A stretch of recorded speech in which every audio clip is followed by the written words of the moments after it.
नमस्कार दोस्तों, मेरा नाम है आकाश और मैं आप सभी का अपने YouTube channel A to Z study में बहुत बहुत स्वागत करता हूं।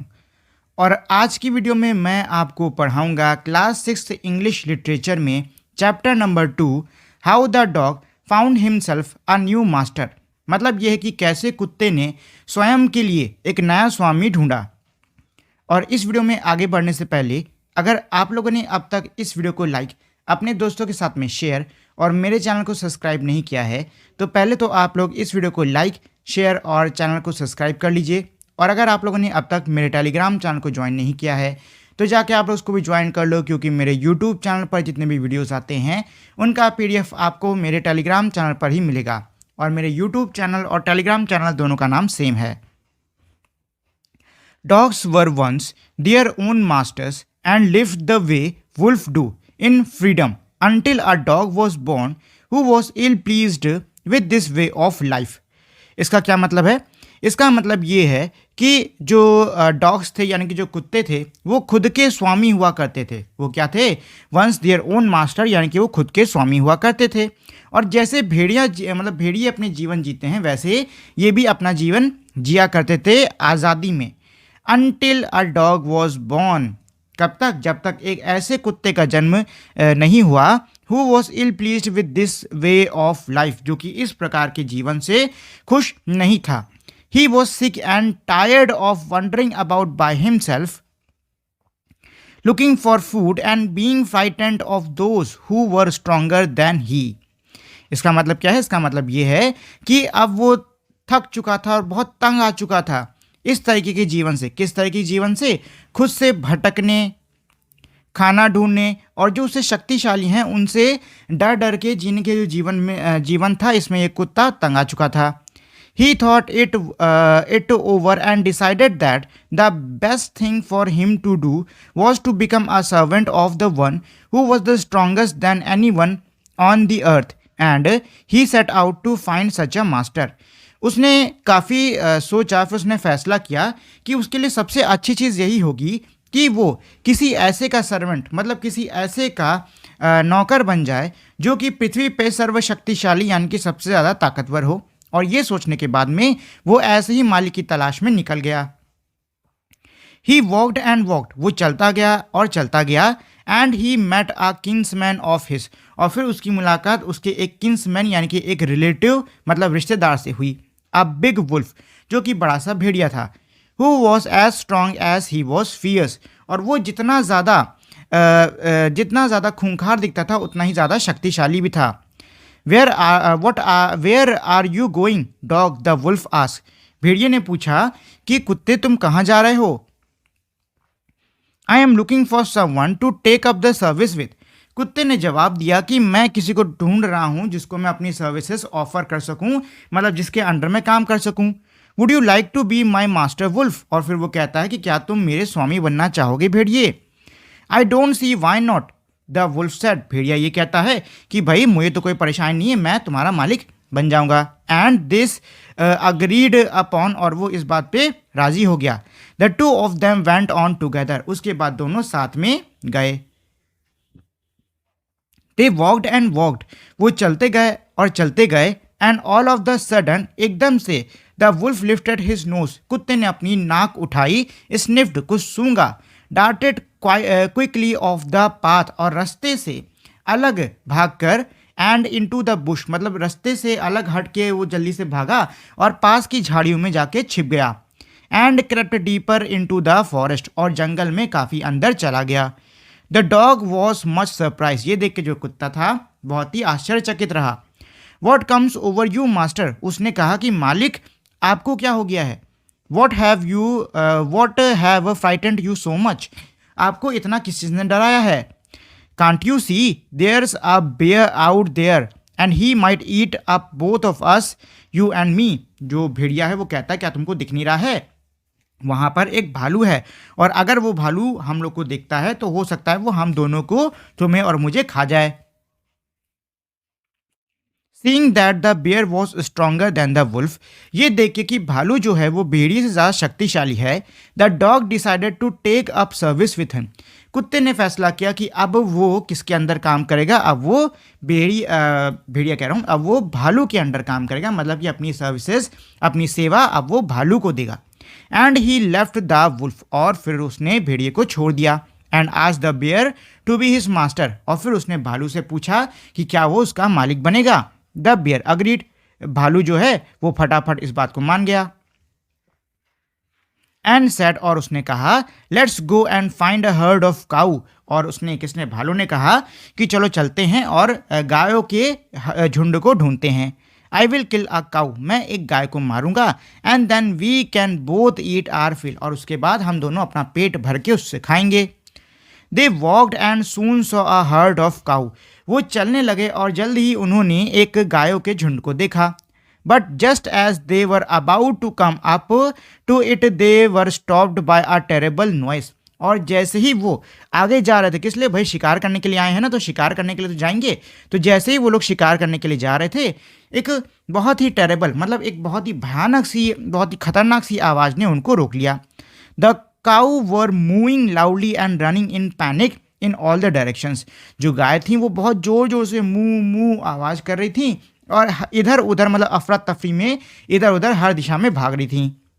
The bear looked out from behind a tree, जो भालू है वो पेड़ के पीछे से झांकने लगा, मतलब पेड़ के पीछे से देखने लग गया। And then he too ran hastily deeper into the forest, और फिर वो जल्दी जल्दी जंगल के अंदर, मतलब और जंगल के अंदर भाग गया। Now why did I have to came here, said he to dog, अब उसने कुत्ते से कहा कि अरे अब मैं यहाँ आखिर में यहाँ आया ही क्यों था। It is lion who rules the forest in this part, इन हिस्सों में तो जो लॉयन है, जो शेर है, वो राज करता है। The lion who is he, ये सुन के भाई कुत्ते ने पूछा कि शेर ये कौन है। डोंट यू नो, भालू ने जवाब दिया कि तुमको नहीं पता।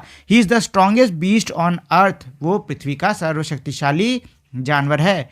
Well then I will say goodbye to you, अब ये सुन के जो कुत्ता है वो भालू से कहता है, अच्छा तो भालू जी मैं तो आपसे अलविदा कहता हूँ।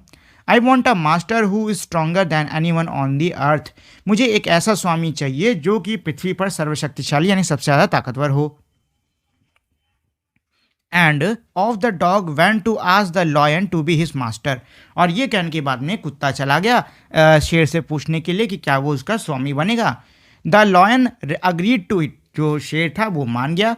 And the dog stayed with him and served him for a long long time, और कुत्ता जो था फिर वो शेर के साथ ही रुका बहुत ही लंबे समय तक, उसने शेर की सेवा भी करी।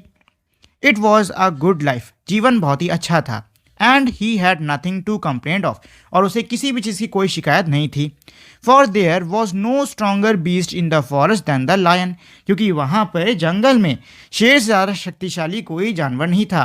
And no one dare to touch the dog और offend him in any way, और कोई भी कुत्ते को छूने की या फिर उसको ऑफेंड यानी कि उसको गुस्सा दिलाने की या फिर उसको परेशान करने की जरूरत नहीं करता। But one day the two of them were walking side by side along a path that ran amid bare cliff when all of the sudden the lion stopped.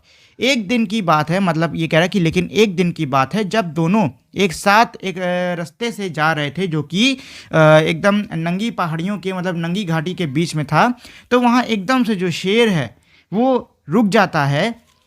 He gave a great roar and struck the ground angrily with his paw. उसने बहुत जोर से दहाड़ लगाई और अपने पॉ यानी कि पंजे को बहुत जोर से जमीन पे पटका। With such a force that a hole formed there. उसने इतने जोर से बल से पटका कि वहाँ पे एक गड्ढा सा बन गया।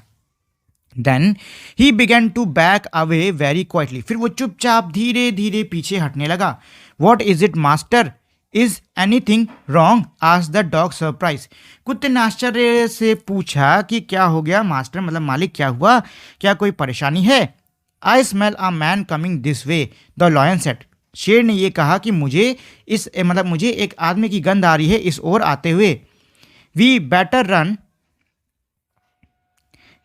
run for it or will be trouble. हमें भागना चाहिए नहीं तो हम परेशानी में फंस जाएंगे। ओ वेल देन आई से good by two you lion, ये सुन के जो कुत्ता है वो कहता है कि अच्छा तब मैं आपसे अलविदा चाहता हूँ, मैं आपसे अलविदा कहता हूँ शेर जी।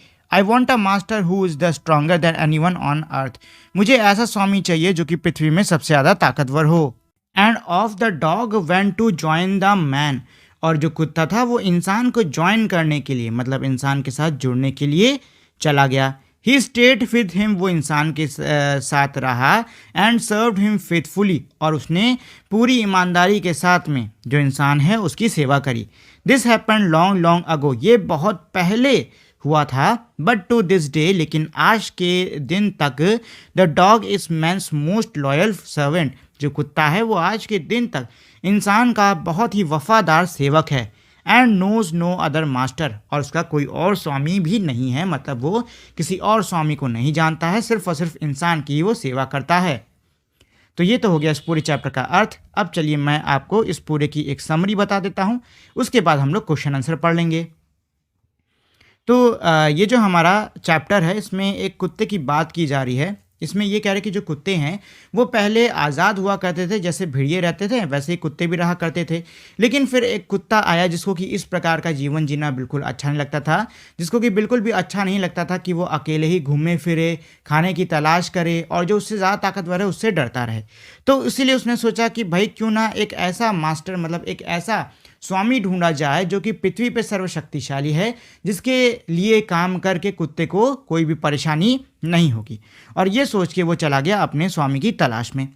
कुछ दूर जाने पे उसे एक भेड़िया मिला जो कि बहुत ही ताकतवर और खूंखार दिख रहा था।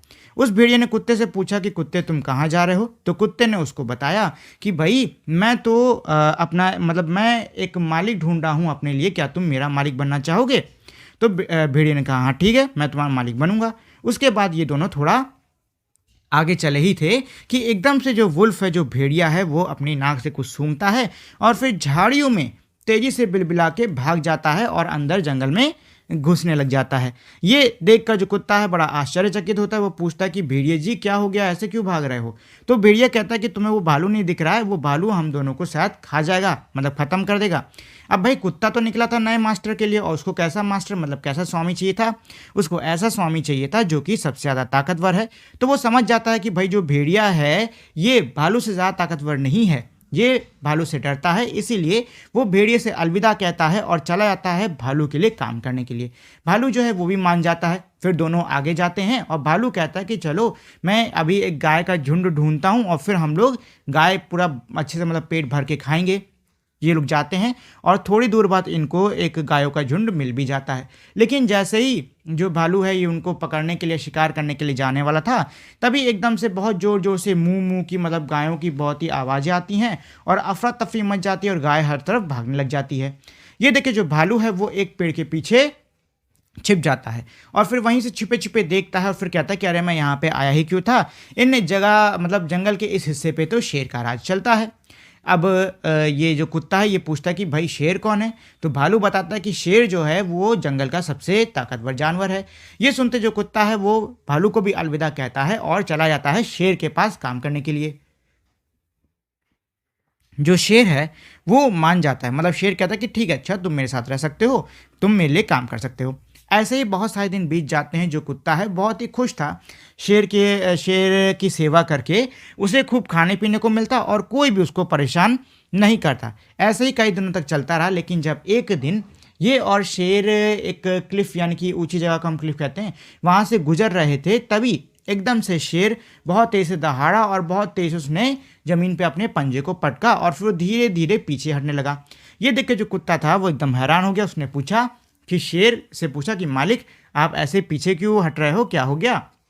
शेर कहता है कि मुझे यहाँ पे एक आदमी के आने की गंध आ रही है और हमें यहाँ से चलना चाहिए, नहीं तो हम दोनों परेशानी में फंस जाएंगे। अब ये सुनते जो कुत्ता है वो समझ जाता है कि भाई ये जो शेर है ये इंसान से डरता है, मतलब इंसान ज़्यादा ताकतवर होगा। तो वो फिर शेर को अलविदा कहता है और चला जाता है इंसान के लिए काम करने के लिए। और उस दिन से लेकर आज तक जो कुत्ते हैं अब वो इंसान के बहुत ही वफादार और बहुत ही अच्छे सेवक रहे हैं।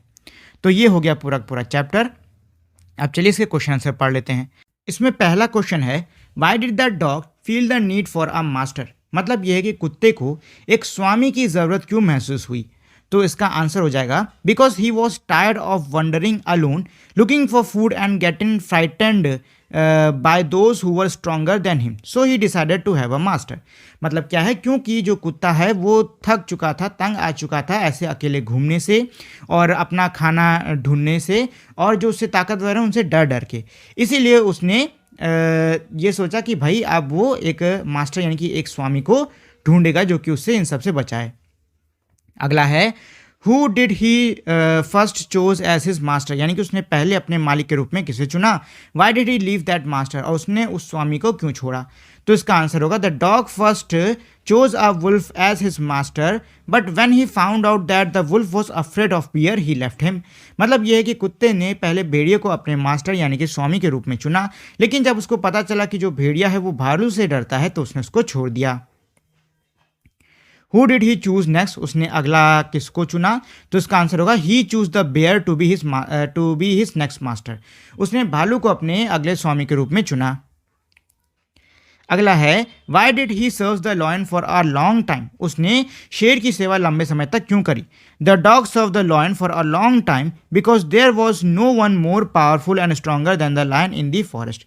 कुत्ते ने शेर की सेवा बहुत ही लंबे समय तक इसलिए करी क्योंकि जंगल में शेर से ज़्यादा ताकतवर और शक्तिशाली कोई दूसरा जानवर नहीं था।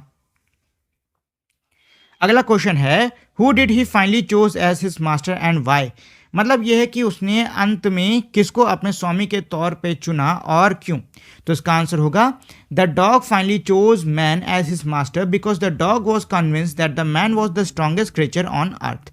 कुत्ते ने इंसान को अपने अगले स्वामी के रूप में चुना और उसने ऐसा इसलिए किया क्योंकि वो इस बात से कन्विंस हो चुका था, मतलब उसे इस बात का भरोसा था, वो इस बात को मान चुका था कि जो इंसान है वो पृथ्वी का सर्वशक्तिशाली जीव है। इसके बाद में हमारा अगला question a summary of the story is given below, यानी कि जो कहानी है उसकी एक छोटी सी समरी नीचे दी है। Fill in the blanks to complete it taking appropriate phrase from the box. इस बॉक्स से सही फ्रेजेस को उठाकर आपको इनको भरना होगा। जिसकी पहले दिया है this is a story of, तो ये किसकी स्टोरी है, डॉग की है, तो यहाँ अ डॉग लिख दो। This is a story of a dog who use to be क्या हो जाएगा, हिज ओन मास्टर, जो कि खुद के स्वामी हुआ करता था, his own master. He decided to find a master, उसके बाद में खाली जगह, he find a master the strongest of all, ये वाला इसमें लिख लो, ठीक है। फर्स्ट ही फाउंड, उससे पहले क्या मिला, वुल्फ। वुल्फ कहाँ है, ये रहा, इसको लिख लो। बट ये देखिए मैंने भरा भी आपके लिए। But he was afraid of wolf, किससे अफ्रेड था भाई, वो भालू से अफ्रेड था, यहाँ बियर भर दो, ये लिए मैंने आपके लिए भरा होगा ये। The bear, the dog thought the bear was the strongest of all, कुत्ते को ये लगा कि जो भालू है वो सर्वशक्तिशाली है। आफ्टर सम टाइम, कुछ समय बाद, the dog met a lion, कुत्ते की मुलाकात शेर से हुई, who seems to be the strongest, जो कि सबसे सर्वशक्तिशाली लग रहा था। He stayed with the lion for a long time, वो शेर के साथ में बहुत लंबे समय तक रहा। One day he realize that the lion was afraid of man, एक दिन उसको ये आभास हुआ कि जो शेर है वो मनुष्य से डरता है। टू दिस डे, उस दिन से लेकर आज तक, the dog remained man's best friend, उस दिन से लेकर आज तक जो कुत्ता है वो इंसान का सबसे अच्छा मित्र बना रहा है।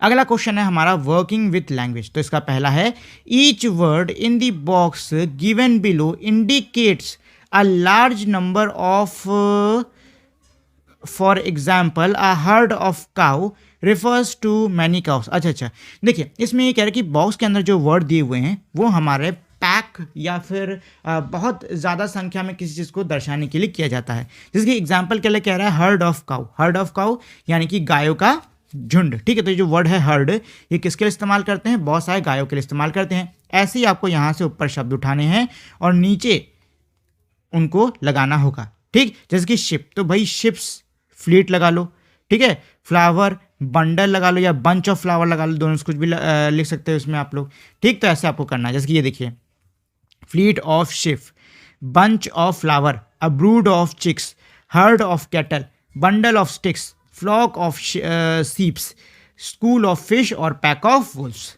इसके बाद अगला क्वेश्चन है make a noun from the word given below by adding ness और इटी। मतलब नीचे जो शब्द लिखे हुए हैं आपको उनमें नाउन मतलब उन शब्दों को नाउन बनाना होगा, उनमें नेस और इटी जोड़कर। जैसे कि ऑनेस्ट है भाई, तो ऑनेस्ट का ऑनेस्टी हो जाएगा, काइंड का काइंडनेस हो जाएगा, क्रूअल का क्रूएलिटी हो जाएगा, काम का कामनेस हो जाएगा, सैड का सैडनेस, एक्टिव का एक्टिविटी, क्रिएटिव का क्रिएटिविटी, सिंसियर का सिंसियरिटी, चेयरफुल का चेयरफुलनेस, बिटर का बिटरनेस, सेंसिटिव का सेंसिटिविटी और ग्रेट का ग्रेटनेस। ठीक है, इस तरीके से आपको करना है। ये लीजिए मैंने आपके लिए कर दिया है। अब इसके बाद में एक हमारा क्रॉसवर्ड का क्वेश्चन था, तो वो मैंने आपको इसमें नहीं बताया है। और जो अगला क्वेश्चन है इसमें हमारा एक पैसेज दिया है जिसका टाइटल है द डॉग फैमिली।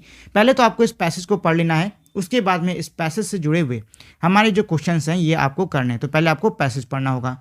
तो चलिए पहले हम लोग पैसेज पढ़ लेते हैं। The dog family is one of the 11 families that made up of carnivores। जो डॉग फैमिली है वो उन 11 परिवारों में से एक है जो कि कार्निवोरस ग्रुप को बनाता है। A large group of intelligent flesh eating backboned animals. ये कौन से जानवर होते हैं? ये हमारे बहुत ही अक्लमंद मांस खाने वाले रीढ़ के हड्डी वाले जानवर होते हैं। इन दिस ग्रुप यानी इस समूह में आर सच वेरिड एनिमल्स, मतलब इस ग्रुप के अंदर बहुत ही वेरिड मतलब अलग अलग प्रकार के जानवर हमको मिलते हैं, जैसे कि भालू हो गया, पांडा हो गया, रकून हो गया, बिल्ली हो गई, हाइना हो गया और यहाँ तक कि सील्स। जो डॉग और जो केनाइन फैमिली है उनकी कुछ वाइल्ड स्पीशीज़ भी हैं, जैसे कि जो कुत्ते या उनके केनाइन फैमिली है उनकी कुछ वाइल्ड स्पीशीज़ भी इसी में आते हैं, जैसे कि हमारे वुल्फ हो गए, फॉक्स हो गए, कायोटीज़ हो गए, जैकल्स हो गए और वाइल्ड डॉग्स हो गए। The dog is the only domesticated member of the canine family. जो कुत्ता है वो एक लौता सदस्य है इस केनाइन परिवार का जिसको डोमेस्टिकेट किया गया है, यानी जिसको कि पाला गया है घरेलू तौर से। दो now and then someone tamed a wolf. मतलब ये है कि उसके बाद में किसी ने वुल्फ यानी कि भेड़िए को भी टेम किया, मतलब भेड़िए को भी भाई पाला गया। Fox coyote as a pet, fox और कायोटीज़ को भी एज अ पेट लोगों ने पालना शुरू कर दिया। All member of dog family are the descendant of wolf like animals which lived about 15 million years ago. सारे जो कुत्ते मतलब डॉग फैमिली के जितने भी डॉग फैमिली के मेंबर्स हैं, सदस्य हैं, ये सभी डिसेंडेंट हैं यानी कि वंशज हैं किसके? वुल्फ लाइक यानी भेड़िए जैसे दिखने वाले जानवर के, जो कि तकरीबन 15 मिलियन साल पहले रहा करते थे। फ्रॉम दिस डिस्टेंट एंसेस्टर, अपने इतने दूर के पूर्वज से द डॉग ग्रेजुअली डेवलप्ड, जो कुत्ते हैं वो धीरे धीरे विकसित हुए। But nobody knows the exact ancestor of the modern domesticated dogs. लेकिन कोई भी आज के ज़माने के जो डोमेस्टिकेट यानी जो घरेलू घर में पाले जाने वाले कुत्ते हैं उनके पूर्वजों को नहीं जानता है। Several dogs look and behave like domestic dogs.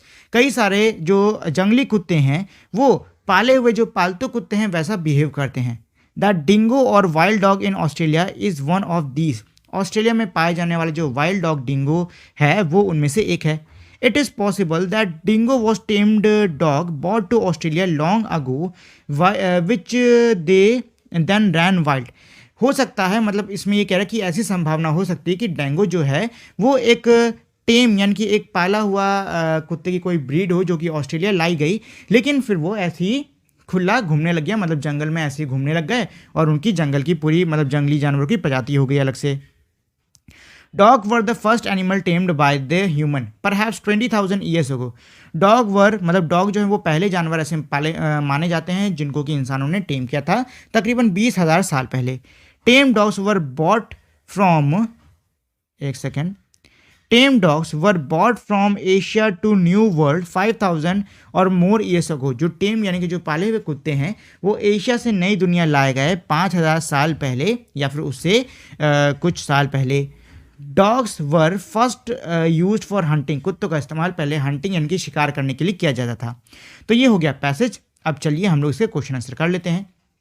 तो भाई पहले दिया है find the opposite word in the text above, यानी ऊपर के टेक्स्ट में इनका अपोजिट ढूंढना होगा। तो भाई इसका क्या हो जाएगा? एंसेस्टर यानी कि पूर्वज, तो इनका हो जाएगा डिसेंडेंट हो जाएगा इनका, ठीक है ना, वंशज। इनका हो जाएगा डिसेंडेंट, लिख लीजिएगा। वाइल्ड वाइल्ड का भाई टेम हो जाएगा। एंशिएंट का मॉडर्न हो जाएगा। नियर का डिस्टेंट हो जाएगा और सडनली का क्या हो जाएगा? ग्रेजुअली हो जाएगा। ठीक है, ये लीजिए मैंने आपके लिए भरा हुआ है। चलो कंप्लीट द फॉलोइंग सेंटेंस। नीचे दिए हुए जो सेंटेंस है उनको भरना होगा। द डेंगो इज, डेंगो कौन है भाई? डेंगो जो है शायद वो किसी ज़माने में कोई पालतू जानवर रहा होगा जो कि बाद में वाइल्ड हो गया। तो ये आपको यही लाइन इसमें लिखनी है। डॉग्स वर खाली जगह एनिमल टेम्ड बाय ह्यूमन, तो यहाँ फर्स्ट लिख लो क्योंकि कुत्ते जो थे वो पहले जानवर थे जो कि इंसान द्वारा टेम किए गए थे। The other animals tamed by humans are, जो दूसरे जानवर जिनको कि इंसानों ने टेम किया है, तो यहाँ पे आप लोग वुल्फ, कायोटी और फॉक्स लिख सकते हो। The new world refers to, जो न्यू वर्ल्ड है वो किसके लिए रेफर कर रहा है भाई? न्यू वर्ल्ड हमारा जो अभी का टाइम है उसको रेफर कर रहा है, लेकिन पैसेज में हम देखें तो ये हमको कहीं ना कहीं ऑस्ट्रेलिया की तरफ रेफर कर रहा है। ठीक है, यहाँ पे तो आप लोग ऑस्ट्रेलिया लिख लो। Dogs were brought there from, जो कुत्ते हैं वहाँ कहाँ से लाए गए थे? तो वहाँ से वो मतलब वहाँ पे वो एशिया से लाए गए थे, तो यहाँ एशिया लिख लो। ठीक, ये हो गया हमारा पूरा का। इसके बाद में इसी चैप्टर के अंदर एक पोयम है द काइट नाम से, चलिए उसको भी पढ़ लेते हैं। How bright on the blue is the kite when it's new, मतलब ये कह रहा है कि भाई जब पतंग नई होती है तो उस नीले आसमान में कितना चमकती है। With a dive and a dip it snaps its tail, और जब भी पतंग डाइव लगाती है यानी कि गोता लगाती है हवा में और जब भी ऊपर उठती है तो वो अपनी टेल यानी कि अपनी पूंछ को फर्राती है। Then soars like a ship with only a sail, और जो पतंग है वो किसी जहाज़ की तरह हवा में तैरती है अपने एक सेल के साथ, मतलब मानो कोई जहाज़ हो जो कि हवा में तैर रहा हो सिर्फ एक सेल के साथ में। As over tide of wind it ride, मतलब ये है कि लहरों की तरह जो पतंग है वो हवा की सवारी करती है। Climb to the crest of the gust and pulls, मतलब जब भी तेज हवा चलती है तो ये पहाड़ की चोटी जितनी एकदम सीधे में हवा में तन जाती है। Then seems to rest as winds fall, और जैसे ही हवा जो है धीरे होती है ये फिर से रेस्ट मतलब आराम से उड़ने लग जाती है। When string go slacks you wind it back, जब भी जो धागा है वो ढीला पड़ने लगता है तो हम उसको खींच लेते हैं। And ran until a new breeze blows, और जब नई हवा मतलब फिर से अच्छी हवा चलने लग जाती है तो उसको उड़ाने लग जाते हैं। And it's wing filled up it goes, इसके जो पंख हैं वो हवा मतलब जब हवा इनके पंख में पतंग के पंखों में भर जाती है तो ये जो पतंग है ये हमारी फिर से ऊपर उड़ने लग जाती है। How bright on the blue is a kite when it's new, जब पतंग नई होती है तो नीले नीले आसमान में कितने ज़ोर से चमकती है। But are ragged think you will never see, लेकिन एक बहुत ही बुरी चीज़ जो कि तुम कभी नहीं देखोगे। When it's flap on a string in the top of a tree, मतलब यही कह रहे कि भाई जब भी पतंग किसी पेड़ वेड़ में फंस जाती है तो उसमें क्या होता है, जो भी धागा वागा पेड़ में फंसा हुआ है, तेज हवा चलती है तो वहीं फंसे फंसे पतंग फर्र फर्र करके इधर उधर उड़ने लग जाती है और फिर फट जाती है। ठीक है, तो इस पोयम के राइटर हैं हैरी बैन। तो ये तो हो गई इस पूरे पोयम की मीनिंग। अब चलिए इसके क्वेश्चन आंसर्स को भी कर लेते हैं। तो पहला क्वेश्चन हमारा दिया हुआ है list out the action word in the poem, यानी कविता के अंदर जो एक्शन वर्ड दिए हैं आपको उनको लिखना होगा। एक्शन वर्ड यानी कि ऐसे वर्ड जो कि हमारे किसी काम के बारे में बताएं, जैसे कि डाइव, डिप, स्नैप्स। ठीक है ना, तो ऐसे हमारे क्या हो जाएंगे, यहीं इस पेज में ढूंढ लीजिए आप लोग। तो ऐसे हमारे हो जाएंगे ब्लोस, ठीक, और ब्लोस, स्लैक, फॉल्स, ये सब हमारे क्या हो जाएंगे, ये भी हमारे एक्शन वर्ड हो जाएंगे। तो ऐसे वर्ड आपको ढूंढ के यहाँ पे लिख लेने हैं। इसके बाद में question number 2, read this lines from the poem, कविता के इन लाइनों को पढ़ो। Then soars like a ship with a only sail, the movement of the tailless kite is compared to a ship with a sail, this is called simile. देखिए यहाँ पे सिमली की बात हो रही है। सिमली क्या होता है कि जब हम किसी एक चीज़ की तुलना दूसरी चीज़ से करते हैं तो उसको हम क्या कहते हैं, उसको हम कहते हैं सिमली। ठीक, जैसे कि यहाँ दिया है ही रन्स लाइक, कोई व्यक्ति बहुत तेज भागता है तो हम लोग कहते हैं ना कि भैया वो तो चीते की तरह भाग रहा है। अब इसका मतलब ये थोड़ा ना कि वो चीता ही बन के भाग रहा है, नहीं, वो चीते की तरह भाग रहा है। तो यहाँ इसमें आप लिख सकते हो he runs like a tiger, या फिर कोई बहुत धीरे धीरे भाग रहा है तो आप कहोगे अरे ये तो कछुए की तरह भागता है, तो यहाँ पे ऐसे लिख सकते हो he runs like a turtle. उसके बाद में ही ईट्स लाइक, मतलब वो खाता है। तो भाई कई ऐसे लोग जो बहुत ही जल्दी जल्दी जल्दी घपा घप खा लेते हैं अपना पूरा मुंह भर भर के, तो उनको हम क्या कहते हैं, ही ईट्स लाइक स्क्वायरल, यानी कि वो गिलहरी तक कुतर कुतर के एकदम मुंह भर भर के खा रहा है या मंकी की तरह खा रहा है। ठीक, अच्छा, कोई बहुत ही मधुर गाता है तो हम कहते हैं कि भाई ये तो कोयल की तरह गा रही, तो यहाँ पे ऐसे लिख सकते हो she sings like a nightingale. ठीक है, ऐसे आप लिख सकते हो। या फिर आप यहाँ पे ये भी लिख सकते हो कि भाई बहुत ही बुरा गा रहा है, कौवे की तरह कोई गा रहा है, तो यहाँ लिख सकते हो she sings like a crow, इस तरीके से। इसके बाद में इट शाइन्स लाइक, कोई भी चीज़ चमकती है तो हम कहते हैं भाई तो हीरे जैसा चमक रहा है या सोने जैसा चमक रहा है, तो यहाँ पे आप ये लिख सकते हो it shines like a diamond और it shines like a gold. It flies like, भाई कोई चिड़िया बड़ी कमाल की, मतलब कोई एरोप्लेन है या कोई कागज़ का प्लेन है, कुछ भी है जो कि हमारा बहुत ही बेहतरीन तरीके से उड़ता है, तो हम क्या कहते हैं कि भैया तो एकदम चिड़िया की तरह कमाल से उड़ रहा है, मतलब बहुत ही कमाल से, देखो कितना शानदार तरीके से उड़ रहा है कि नहीं, ऐसे बोलते कि नहीं बोलते हैं। तो यहाँ लिख सकते हो it flies like a bird, ठीक, ऐसे लिख सकते हो। चलो जी, अगला क्या है, question number 3, try to make a kite with your friend, अपने दोस्तों के साथ में पतंग बनाने की कोशिश करो। Collect the things required such as colour, paper, newspaper, thread, glue, thin sticks that can be bend after making a kite, see if you can fly it. देखिए कह रहा है अपने दोस्तों के साथ में पतंग बनाने की कोशिश करो, उसके लिए जो चीज़ें होती हैं जैसे कि अखबार, रंगीन कागज, धागे, गोंद और पत्ती पत्ती डंडियाँ जिसको आप मोड़ सको, इनको इकट्ठा करो, फिर एक पतंग बनाओ और पतंग बनाने के बाद में उनको उड़ा के देखो क्या भाई वो पतंग आप उड़ा पा रहे हो कि नहीं उड़ा पा रहे हो। तो ये आप लोग घर में कर सकते हो, यानी कि खुद से पतंग बना सकते हो। तो ये तो हो गया हमारे आज का पूरा पूरा चैप्टर। अगर आपके मन में इस चैप्टर के किसी भी पार्ट को लेकर कोई भी क्वेश्चन है तो आप मुझे नीचे कमेंट करके पूछ सकते हो। और साथ ही में अगर आप लोगों ने अब तक इस वीडियो को लाइक, शेयर और चैनल को सब्सक्राइब नहीं किया है तो इस वीडियो को लाइक, शेयर और चैनल को सब्सक्राइब ज़रूर कर दीजिए। अब हम लोग मिलेंगे हमारी अगली वीडियो में, तब तक के लिए नमस्कार।